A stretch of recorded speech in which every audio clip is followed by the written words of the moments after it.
na chin kan ram kan ti reng hiam hemi triu hi ram ri ni lovin ram la ya ni ti huan triu chu kan hmu phata a ku khu mo triu chu a lon thei me em triu tang khu khuan hela he lon chau thei me hi lon chau thei me lon chau na ko ngo ni mo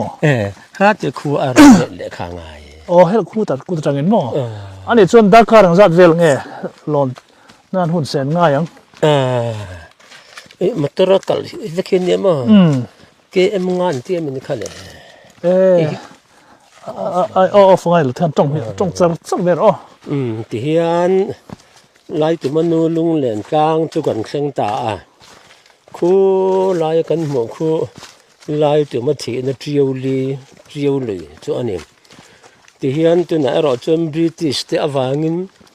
British sarkar kumpinu sarkar awangin triu chu ram ri chan alo chang ta a hetia kan han mu a niam lai bro lu lo ko ngoi khu triu chu ni ta a khu mo khilam zong hi chu baramaram tuna Myanmar kan ti ta chu ni ta chuan kan pi pu that te thon thua khan so laya alang lo chin chia alang lo po kan sei de wangai so lai so hol ngo lal ro pui le ming thang lal vunga lal mel tha atang wal mel tha po lian chi am lal vungan ka lian ati far zo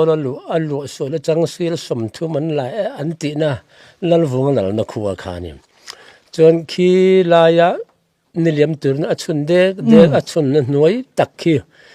lian do te u naw khuwa chu ani chuan khi lai tlang na ber chu mena a thoi mara noi atakhiam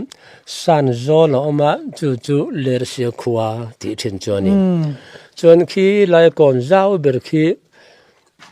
mizo chuan sa ti buan nel an peng chong tin lerin a siam ani anti foutin buan nel ram chu ani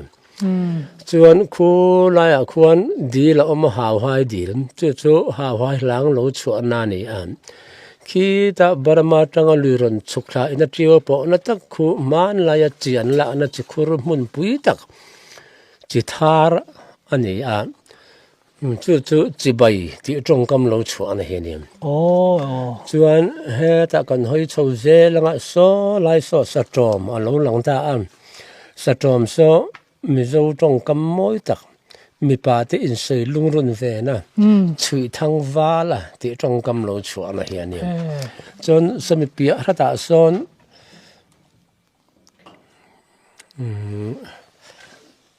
a kham ga khuwa wo khuwa oma pudar no ka chu pasal tha dar nok sa ke ya ngowon ne lom an ti thin khani ani ne na tang hian mizewin tol lo puan kan lo na ya tol lo puan ti chuak tu anim tin khi lai a khian la ber tanga khian khimiliama khian khuang li oma annal chu tien sang a tual lot ani a mizo than ming thang tak tien sang than lo chu na hi ani